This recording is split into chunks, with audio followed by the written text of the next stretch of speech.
श्री स्वामी समर्थ. सगळ्यांना शुभ गुरुवार. तर दिवसाची सुरुवात अशी छान देवपूजेने झाल्यानंतर दिवस तर छान जाणारच आणि त्याची सुरुवात पण बघा इथून झाली. मला आज मस्त असा आयता नाश्ता भेटला. आज मुलीला सुट्टी होती गुरुवारची, तर तिने छान असा चहा पण बनवला आणि मला बोलली की आज तुझा पोहे उपमा राहू दे, आज मी तुझ्यासाठी छान असा नाश्ता बनवणार. आणि तिने ना मस्त असं गार्लिक चीज टोस्ट जे असतं ते बनवलं होतं, सोबत चहा पण बनवली होती आणि बोलली चल मम्मा आता आज दोघी मस्त एन्जॉय करूया. आणि मला बोलली टेस्ट कर, तर एक नंबर असं झालं होतं. खूप छान बनवलं होतं तिने. आणि त्यानंतर मग मी बाकीची कामं करायला घेतली. आणि समर्थला मी सकाळीच म्हणजे सकाळी तो लवकर उठतो, त्याचे पप्पा ऑफिसला जातात, त्या टायमाला थोडंसं फिरतो तो पप्पांसोबत, खाली वगैरे जातो. तर त्यानंतर मग त्याला झोपी घातलं आणि नंतर ही बाकीची कामं करायला घेतली.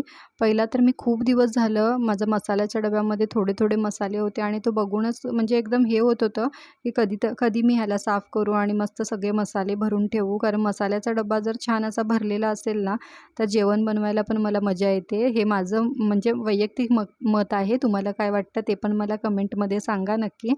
आणि हा जो मसाला आहे ना, म्हणजे तिखट मसाला, म्हणजे आमच्या गावच्या साईडला, कोल्हापूर साईडला ह्याला चटणी बोलतात. तर ही चटणी आमची वर्षभराची बनवलेली असते. पुरवठा पण येते, ह्यामुळे कसं म्हणजे थोडं करून आणावं नाही लागत. तर आमच्या गावाला कसं करतात की उन्हाळ्यामध्ये ना हे मिरच्या वगैरे घ्या आणि कुरडया पापड ह्याची लगबग चालू असते. एप्रिल मे महिना आला ना की हे सगळं करायला चालू असतं. त्यासोबत बघा ही हळद आहे ना, ही पण शेतातलीच आहे, घरगुती हळद आहे, कुठलंही केमिकल न वापरता म्हणजे कुटलेली ही हळद आहे. तर ती पण मी आता डब्यामध्ये काढून घेते. गावच्या साईडला हे सगळं असं ऑर्गॅनिक भेटतं हळद वगैरे. तर माझ्या बहिणीच्या शेतातली आहे. दरवेळी येताना ती अशी हळद वगैरे सगळं देते. माझं पण कुरडया, पापड, चटणी हे सगळं आहे ना, हे गावावरूनच येतं. आणि आता मी हे सगळे आता मसाले ह्याच्यामध्ये काढून घेते आणि तुम्हाला दाखवते मी मसाल्याच्या डब्यामध्ये कुठले मसाले ठेवते. तर पहिला तर इकडे लाल तिखट, हळद, राई जिरं, नाहीतर जिरा पावडर आणि आपला गरम मसाला हे असं ठेवते. तर त्याचसोबत हा मिनी व्लॉग इथेच संपवते आणि तुम्हाला माझे मिनी व्लॉग्स कसे वाटतात कमेंटमध्ये सांगायला विसरू नका.